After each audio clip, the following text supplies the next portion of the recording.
హనుమాన్ చాలీసా అంటే మనందరికీ తెలుసు. కానీ అది కేవలం ఒక ప్రార్థన మాత్రమే కాదు. అది ఒక సంక్షోభ సమయంలో పుట్టిన ఒక అద్భుతమైన కథ. ఒకవైపు విశ్వాసం, మరోవైపు అధికారం. ఈ రెండింటి మధ్య జరిగిన సంఘర్షణ నుంచి పుట్టిందే ఈ శక్తివంతమైన స్తోత్రం. అవును, ఒక్కసారి ఆలోచించండి. ఒకవైపు ఏ ఆయుధాలు లేని ఒక కవి, మరోవైపు ఒక పెద్ద సామ్రాజ్యం. తన భక్తితో ఒక కవి శక్తివంతమైన చక్రవర్తినే ఎలా సవాలు చేయగలిగాడు? రండి, ఈ కథ వెనుక ఉన్న ఆశ్చర్యకరమైన సంఘటనల గురించి తెలుసుకుందాం. సరే, ఈ కథను అర్థం చేసుకోవాలంటే మనం టైంలో కొంచెం వెనక్కి వెళ్ళాలి, సుమారు 16వ శతాబ్దంలోకి. అప్పుడు మన దేశాన్ని మొఘల్ చక్రవర్తులు పరిపాలిస్తున్నారు. ఆ సమయంలోనే ఈ కథ మొదలైందన్నమాట. ఈ కథలో ఇద్దరు ముఖ్యమైన వ్యక్తులున్నారు. ఒకరేమో సంత్ తులసీదాస్. ఆయన శ్రీరాముడికి పరమభక్తుడు. ఎంత గొప్ప కవి అంటే సాక్షాత్తు వాల్మీకి మహర్షి అవతారం అని జనం నమ్మేవారు. ఇక రెండోవైపు అప్పటి శక్తివంతమైన మొఘల్ చక్రవర్తి అక్బర్. తులసీదాస్ గారి కీర్తి, ఆయన ప్రభావం చూసి కొంతమందికి కడుపు మండిందన్నమాట. వాళ్లు నేరుగా చక్రవర్తి దగ్గరికి వెళ్లి ఫిర్యాదులు చేయడం మొదలుపెట్టారు. అప్పుడు అక్బర్ తులసీదాస్ గారి మహిమల్ని స్వయంగా చూడాలనుకున్నాడు. ఆయన్ని తన ఆస్థానానికి పిలిపించాడు. అక్కడ అందరి ముందు ఒక సవాలు విసిరాడు. మీ రామనామానికి అంత శక్తి ఉంటే చనిపోయిన ఈ వ్యక్తిని బ్రతికించండి చూద్దాం అని. కాని తులసీదాస్ గారు ఏమాత్రం కంగారు పడలేదు. చాలా ప్రశాంతంగా ఇలా అన్నారు: చక్రవర్తి, పుట్టుక, చావు అనేవి ఆ భగవంతుడి చేతిలో ఉంటాయి. మనలాంటి సామాన్య మానవులు వాటిని మార్చలేరు అని చెప్పారు. ఇది దేవుడిపై ఆయనకున్న నమ్మకానికి ఒక గొప్ప నిదర్శనం. తులసీదాస్ గారి సమాధానం అక్బర్కు అస్సలు నచ్చలేదు. ఆయనకు కోపం కట్టలు తెంచుకుంది. తన మాటే శాసనం అనుకునే చక్రవర్తికి ఇది ఒక పెద్ద అవమానంగా అనిపించింది. దీని ఫలితం చాలా దారుణంగా ఉంది. వెంటనే ఇది రాజధిక్కారం అని చెప్పి తులసీదాస్ గారిని జైల్లో వేయమని సైనికులకు ఆజ్ఞ ఇచ్చాడు. బహుశా తులసీదాస్ గారి జీవితంలో అది అత్యంత చీకటి రోజు. ఆ కారాగారంలోని చీకట్లో ఒంటరిగా ఉన్నప్పుడు తులసీదాస్ గారు తన శ్రీరాముడిని, ఆయనకు అత్యంత ప్రియమైన భక్తుడైన హనుమంతుడిని తలుచుకున్నారు. ఆ క్షణంలో ఆయన నోటివెంట ఆశువుగా హనుమంతుడిపై 40 శ్లోకాలు వచ్చాయి. ఆ స్తోత్రమే మనం ఈరోజు పఠించే హనుమాన్ చాలీసా.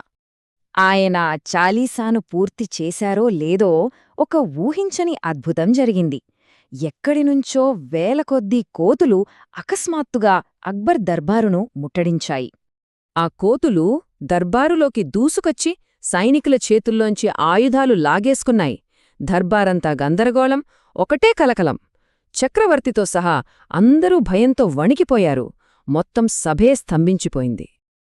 ఆ గందరగోళం మధ్య తులసీదాస్ గారికి సాక్షాత్తూ హనుమంతుడు కనిపించి ఇలా అన్నాడట: తులసీ, నీ స్తోత్రం నాకు చాలా సంతోషాన్నిచ్చింది అని. అప్పుడు తులసీదాస్ గారు ఒకే ఒక వరం కోరుకున్నారు: ఈ చాలీసాను పఠించే భక్తులందరినీ కాపాడమని. దానికి హనుమంతుడు ఈ మాట ఇచ్చారు. ఈ వాగ్దానమే హనుమాన్ చాలీసాకు అసలైన శక్తినిచ్చింది. సరే, ఇది హనుమాన్ చాలీసా పుట్టిన కథ.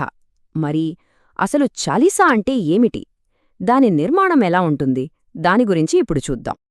చాలా సింపుల్. చాలీస్ అంటే హిందీలో 40. అందుకే దీని పేరు చాలీసా. అంటే ఇందులో హనుమంతుడి గుణగణాలను, ఆయన శక్తిని, భక్తిని వర్ణించే 40 పద్యాలు లేదా చౌపాయిలు ఉంటాయన్నమాట. హనుమాన్ చాలీసాలో ఉన్న ప్రతి పద్యానికి ఒక ప్రత్యేకమైన శక్తి ఉందని భక్తులు బలంగా నమ్ముతారు. కొన్ని ఉదాహరణలు చూస్తే మనకే అర్థమవుతుంది. ఇది మనలో చాలా మందికి తెలిసిన శ్లోకం. ఎలాంటి నెగటివ్ ఎనర్జీస్ నుంచైనా రక్షణ కావాలనుకున్నప్పుడు దీన్ని పఠిస్తారు. మరి దీని అర్థమేంటంటే, అవును, మహావీరుడైన హనుమంతుడి పేరు వినిపిస్తే చాలు ఎలాంటి దుష్టశక్తులు, భూతప్రేత పిశాచాలు దగ్గరికి కూడా రాలేవు. ఇది మన చుట్టూ ఒక రక్షణ కవచంలా పనిచేస్తుందని నమ్ముతారు. రక్షణ మాత్రమే కాదు, ఆరోగ్యం కోసం కూడా హనుమంతుణ్ణి ప్రార్థిస్తారు. దానికి సంబంధించిన ఒక పవర్ఫుల్ శ్లోకం ఇది. అంటే హనుమంతుడి నామాన్ని నిరంతరం జపిస్తూ ఉంటే ఎలాంటి రోగాలైనా, బాధలైనా తొలగిపోతాయని భక్తుల విశ్వాసం. ఇది శారీరక ఆరోగ్యంతో పాటు మానసిక ప్రశాంతతను కూడా ఇస్తుందన్నమాట. ఇవి కొన్ని ఉదాహరణలు మాత్రమే. అసలు మొత్తం హనుమాన్ చాలీసాను పారాయణం చేయడం వల్ల చాలా మంచి జరుగుతుందని కోట్లాది మంది నమ్ముతారు.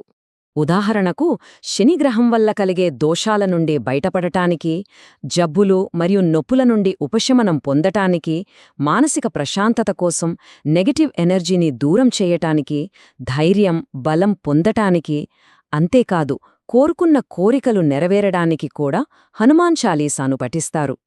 నిజంగా ఆలోచిస్తే చాలా ఆశ్చర్యంగా అనిపిస్తుంది కదా. దాదాపు 500 సంవత్సరాల క్రితం ఒక కవి జైల్లో కూర్చుని రాసిన ఈ శ్లోకాలు ఈ రోజుకి కోట్లాది మందికి బలాన్ని, ధైర్యాన్ని ఇస్తున్నాయి. అంటే చూడండి, ఒక వ్యక్తి సంక్షోభం నుంచి పుట్టిన ఒక రచన తరతరాలకు ఎలా అండగా నిలబడగలుగుతోంది. బహుశా దాని వెనుకున్న అచంచలమైన విశ్వాసంలోనే ఆ రహస్యం దాగి ఉందేమో. ఈ విశేషాలను మరికొందరు భక్తులకు చేరవేసేలా ఈ వీడియోను షేర్ చేయండి. ఇలాంటి లోతైన ఆధ్యాత్మిక విషయాల కోసం మా ఛానల్ను సబ్స్క్రైబ్ చేసుకోండి.